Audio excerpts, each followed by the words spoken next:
Il y a quelques jours, j'étais en rendez-vous avec Louis, qui est un entrepreneur que j'accompagne depuis plusieurs mois, qui a déjà fait plusieurs millions d'euros de chiffre d'affaires avec sa marque, et pour autant, il était paralysé à l'idée de sortir une de ses premières publicités. Donc au lieu de tourner, de scripter et de monter sa première vidéo, il tournait en rond, il avançait sur 5 projets en même temps, et au bout d'un moment, à force de discuter avec lui, j'ai compris que tout ça, c'était qu'une question de peur. Parce que moi aussi, il y a quelques années, j'étais à 2 doigts de lancer une marque qui a généré au final plus de 25 millions d'euros de chiffre d'affaires. Sauf que pendant plusieurs semaines, pendant plusieurs mois, je tournais en rond, je réfléchissais, avec cette petite voix dans ma tête qui tournait en boucle et qui disait « Attention mec, il faut pas que ça foire ». D'ailleurs, je me suis pas présenté, je m'appelle Chris, j'ai 30 ans, je suis l'ex-fondateur de la marque Skin, une marque avec laquelle j'ai généré plus de 25 millions d'euros de chiffre d'affaires, comme je t'ai dit juste avant. Et cette marque, je l'ai revendue, j'ai eu de l'argent, j'ai eu du succès.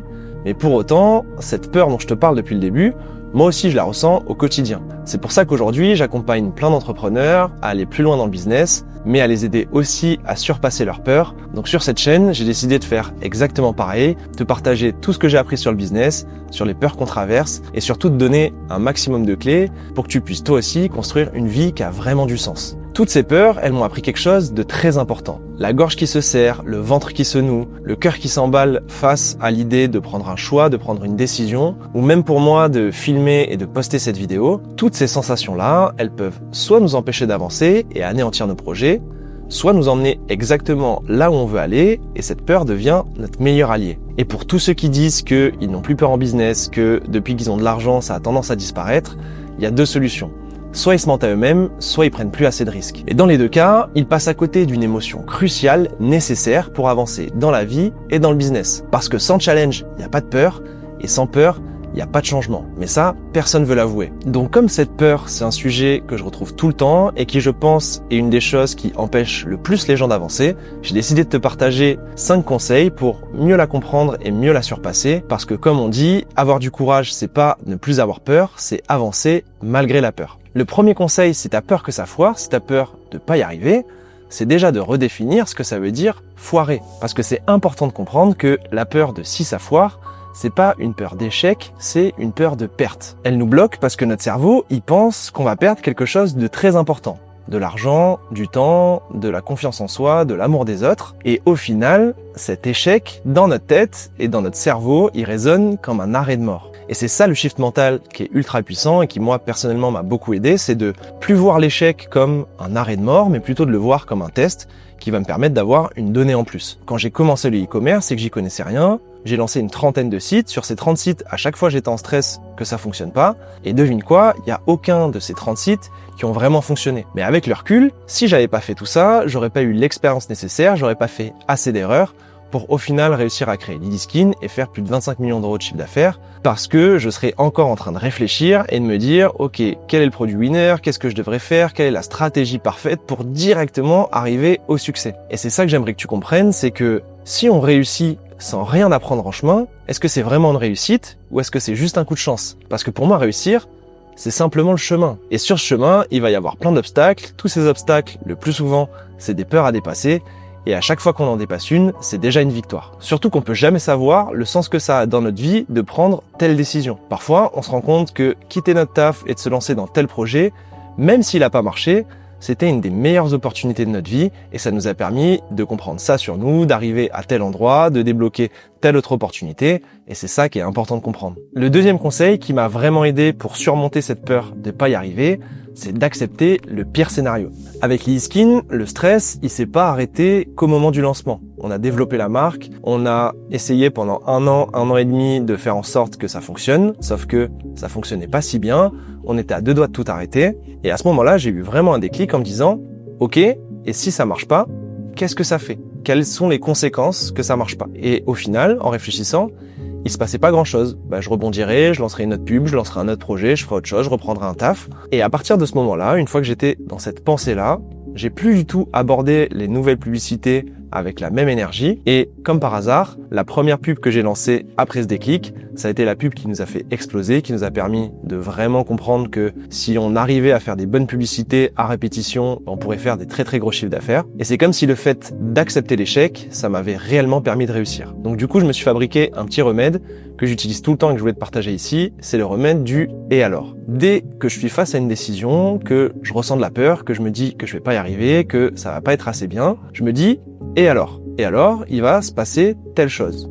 Et je continue et je me dis « et alors ?» Il va se passer telle autre chose. Et alors, et alors, et alors, et alors. Et en faisant cet exercice-là, tu te rendras compte que le dernier « et alors », il est jamais dramatique. Le pire scénario, si ça fonctionne pas, si absolument tout ne fonctionne pas, en final, ça sera OK quand même. Et cette petite habitude, elle permet vraiment de relâcher la peur, de relâcher la pression, de faire descendre cette peur de l'échec, mais à une seule condition, c'est de le faire réellement, cet exercice. Le faire dans sa tête, ça suffit pas. Ce que je te conseille pour que ça marche vraiment, c'est de prendre un papier et de noter « et si je réussis pas tel projet professionnel, et alors ?»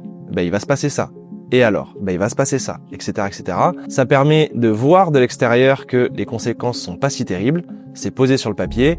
Et honnêtement, c'est un des trucs qui m'a le plus aidé, que je partage à tous mes clients aujourd'hui.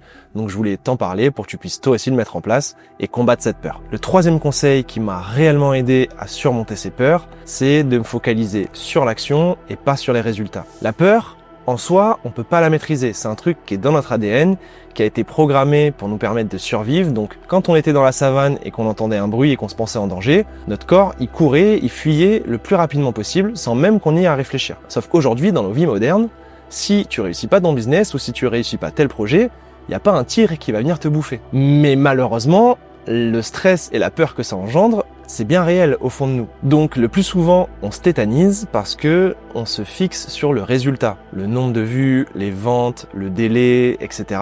Sauf que le résultat, c'est hors de notre contrôle. Même si tu fais le meilleur site du monde, la meilleure pub du monde, ça c'est dans ton champ d'action, mais les ventes que ça va faire, le chiffre d'affaires que tu vas faire le premier jour, le 10e jour, au bout d'une année, c'est pas dans tes mains d'une certaine manière. Et de venir se focaliser uniquement sur les actions qu'on peut mener. Donc cette semaine, je vais faire une première publicité, puis je vais la lancer avec 50 € de budget, puis je vais voir ce que ça donne, etc., etc. Ça permet de moins avoir peur du résultat, mais plus de se focaliser, de concentrer son attention sur les choses qui sont vraiment dans notre champ d'action, parce que les choses qu'on maîtrise pas, oui, elles peuvent nous stresser, mais vu qu'on les maîtrise pas, à quoi ça sert qu'elles nous stressent en fait? Donc ça, c'est un conseil de manière un peu globale. Moi, ça m'a beaucoup aidé. Quand j'ai quelque chose qui me fait peur, par exemple, sortir une vidéo, me lancer sur YouTube, je me suis dit, commence par faire une vidéo. Tant pis si elle n'est pas parfaite, tant pis si elle fait pas 1000 vues ou 10 000 vues. Le plus important, c'est de la faire et de se mettre en action. Donc si tu continues à te focus que sur les résultats, logiquement, cette sensation de peur, elle va faire que augmenter. Parce que les résultats de n'importe quel projet, quand on commence, ils sont pas bons. C'est très rare les personnes qui arrivent à faire décoller une chaîne YouTube, un projet e-commerce, un magasin physique en une semaine ou en un mois ou en 3 mois. Le plus souvent, ça prend du temps. Donc si on est absorbé par les résultats, on a de plus en plus peur parce que les résultats ne sont pas bons et du coup ça nous tétanise encore plus et c'est pas productif. Le quatrième conseil pour surmonter cette peur de l'échec et cette peur de si ça foire, c'est de s'exposer à cette peur par petites doses. Souvent, quand on veut changer de vie, on veut avoir les résultats de suite et surtout, on veut y aller à fond. Sauf que de manière logique, si tu as peur des araignées, ça va être plus facile pour toi d'avoir moins peur d'une araignée si t'en as qu'une seule devant toi et que tu prends le temps d'un petit peu interagir avec, que si je te place dans une pièce qui est remplie d'araignées. Ça paraît logique, mais dans la vie et dans le business, c'est exactement pareil. De venir s'exposer à la peur par petites doses, donc ça veut dire quoi? Ça veut dire découper les tâches, faire en sorte que tout soit des petites actions mises bout à bout pour en fait nous faire avancer et juste nous faire progresser. Ça permet automatiquement de faire descendre la peur parce que le projet qu'on vise ou le changement de vie qu'on vise, on le voit plus comme une montagne, mais on le voit comme plein de petites étapes qu'on va faire petit à petit et qu'on va ajuster en chemin. Et ça aussi, automatiquement, ça fait descendre la sensation de peur. Alors qu'à l'inverse, vouloir trop gros, trop vite, ça a tendance à la faire augmenter. Sans oublier non plus que plus on a d'échecs, et plus on devient résilient. Donc plus ça nous forge, ça nous permet d'être résistant face aux épreuves de la vie, parce que des moments de peur, des moments stressants, on en aura tout le temps. La vie, elle est pas tout le temps belle, elle est pas tout le temps mauvaise non plus, mais il faut arriver à naviguer là-dessus. Donc plus tu vas être confronté à des petites doses de peur, plus tu vas être confronté à des petits choix difficiles, et plus ça te permettra d'avoir confiance en toi et de faire des plus gros choix, d'être résilient et d'obtenir la vie que tu veux obtenir. Enfin, dernier conseil pour avoir un peu moins peur que ça foire, c'est de transformer cette peur en adrénaline. Physiologiquement, la peur et l'excitation, ce sont deux sensations qui se ressemblent énormément. On a le souffle court, on a le cœur qui bat plus vite, on a l'adrénaline qui monte, et la seule chose qui diffère entre les deux, c'est l'étiquette mentale qu'on vient poser dessus. Si je me lance dans une action et que j'ai peur de pas réussir, et que je ressens du coup ces symptômes physiques, et que je me dis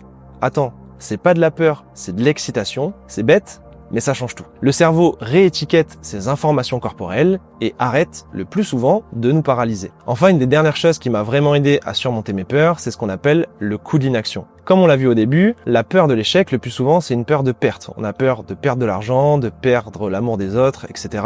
Sauf qu'on ne voit jamais que ne pas agir, c'est déjà une perte en soi. Ce coup de l'inaction, il a un prix, et ce prix, souvent, il est énorme parce que on perd du temps, on perd de la confiance en soi, on perd des opportunités, on perd plein de choses, et dans 90% des cas, le coût de l'inaction est plus élevé que le coût de l'échec. Parce que si on a un échec, on aura appris des choses, on aura gagné en expérience, tandis que le fait de ne pas prendre de risques et de succomber à sa peur, ça nous laisse au même endroit, et en fait, on n'a rien appris, on a juste tout perdu. Et avant de finir, j'aimerais vraiment te rappeler que si demain tu veux lancer un projet, si demain tu veux prendre un choix difficile, ce choix-là, il t'engage pas sur toute ta vie. C'est simplement la prochaine étape. Tu peux jamais connaître le sens que ça va avoir pour toi plus tard. Donc surtout, ne vois pas ton projet entrepreneurial comme un bébé. Ça reste juste un projet et qui va te permettre d'apprendre, de croître, d'avoir plus confiance en toi, que ça marche ou pas d'une certaine manière. Et surtout, rappelle-toi que cette peur, ça reste une opportunité. Parce que si tu as peur d'aller là, le plus souvent, c'est là qu'il faut que tu ailles. Et en y allant,